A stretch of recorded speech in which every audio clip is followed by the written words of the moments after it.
ನಮಸ್ಕಾರ ಸ್ನೇಹಿತರೆ, ನೀವು ನೋಡುತ್ತಿರುವುದು ಗೀತಸಾರ. ಒಂದು ಶ್ಲೋಕ, ಒಂದು ಚಿಂತನೆ, ಒಂದು ಜೀವನ ಬದಲಾವಣೆ. ಇದುವರೆಗೂ ದುರ್ಯೋಧನನು ತನ್ನ ಸೇನೆಯ ಮಹಾರಥಿಗಳನ್ನು ಹೆಸರಿಟ್ಟು ಹೇಳಿದ. ಇಂದು ಅಧ್ಯಾಯ 1 ಶ್ಲೋಕ 9ರಲ್ಲಿ ಅವನು ಮತ್ತೊಂದು ದೊಡ್ಡ ಘೋಷಣೆ ಮಾಡುತ್ತಾನೆ. ಶ್ಲೋಕ ಹೀಗಿದೆ: ಅನ್ಯೇಚ ಬಹಶೂರ ಮದರ್ತೆ ತ್ಯಕ್ತ ಜೀವಿತಃ ನಾನ ಶಸ್ತ್ರ ಪ್ರಹರಣಃ ಸರ್ವೇ ಯುದ್ಧ ವಿಶಾರದಃ. ಶ್ಲೋಕದ ಹಿನ್ನೆಲೆ: ದುರ್ಯೋಧನನ ಭಯ ಈಗ ಹೆಚ್ಚಾಗಿದೆ. ಹೆಸರು ಹೇಳಿದ ಯೋಧರ ನಂತರ ಅವನು ಹೇಳುವ ಮಾತು ಗಮನಿಸಿ. ಇನ್ನೂ ಹಲವಾರು ಇದ್ದಾರೆ, ಅವರು ನನ್ನ ಯುದ್ಧಕ್ಕಾಗಿ ಪ್ರಾಣ ಬಿಡಲು ಸಿದ್ಧ. ಇದು ನಾಯಕನ ಧೈರ್ಯವಲ್ಲ, ಇದು ಅಂತರದ ಆತಂಕದ ಘೋಷಣೆ. ಶ್ಲೋಕದ ಆಂತರಿಕ ಅರ್ಥ ನೋಡುವುದಾದರೆ, ಈ ಶ್ಲೋಕದಲ್ಲಿ 3 ಪ್ರಮುಖ ಪದಗಳು ನಮ್ಮ ಗಮನ ಸೆಳೆಯುತ್ತದೆ.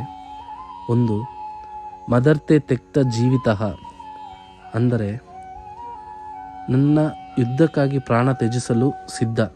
ಇಲ್ಲಿ ಧರ್ಮದ ಹೆಸರು ಇಲ್ಲ, ದೇಶದ ಹೆಸರು ಇಲ್ಲ, ಸತ್ಯದ ಹೆಸರು ಇಲ್ಲ. ಕೇವಲ ದುರ್ಯೋಧನನಿಗಾಗಿ. ಇದು ಅಂಧನಿಷ್ಠೆ, ಇದು ಅಹಂಕಾರದ ಸುತ್ತಲೂ ನಿರ್ಮಿತ ಸೇನೆ. 2ನೇದು, ನಾನಶಸ್ತ್ರ ಪ್ರಹರಣಃ, ವಿವಿಧ ಆಯುಧಗಳಲ್ಲಿ ನಿಪುಣರು.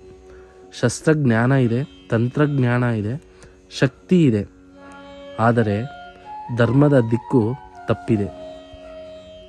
3ನೇದು, ಯುದ್ಧ ವಿಶಾರದಃ, ಯುದ್ಧದಲ್ಲಿ ನಿಪುಣರು, ಅನೇಕ ಯುದ್ಧ ಅನುಭವ, ಅನೇಕ ವಿಜಯಗಳು. ಆದರೆ ಭಗವದ್ಗೀತೆ ಹೇಳುತ್ತದೆ, ಧರ್ಮವಿಲ್ಲದ ಅನುಭವ ಕೊನೆಗೂ ನಾಶ ತರುತ್ತದೆ.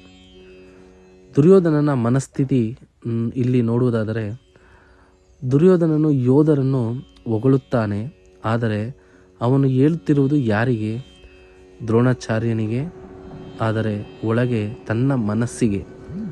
ಅವನ ಮಾತುಗಳು ಹೇಳುತ್ತವೆ, ನಾನು ಒಬ್ಬನೇ ಅಲ್ಲ, ನನಗಾಗಿ ಸಾಯುವವರು ಇದ್ದಾರೆ. ನಾನು ನಾಯಕತ್ವವಲ್ಲ, ಇದು ಭಯದ ಆಧಾರಿತ ಬೆಂಬಲ. ಈ ಶ್ಲೋಕ ನಮ್ಮ ಜೀವನಕ್ಕೆ ಏನು ಸಂದೇಶ ನೀಡುತ್ತದೆ ಎಂದರೆ, ನಮಗಾಗಿ ಸಾಯುವವರಿಗಿಂತ ನಮ್ಮ ಜೊತೆಗೆ ಸತ್ಯಕ್ಕಾಗಿ ನಿಲ್ಲುವವರು ಮುಖ್ಯ. ಶಕ್ತಿ ಮತ್ತು ಅನುಭವ ಧರ್ಮಕ್ಕೆ ಸಮ.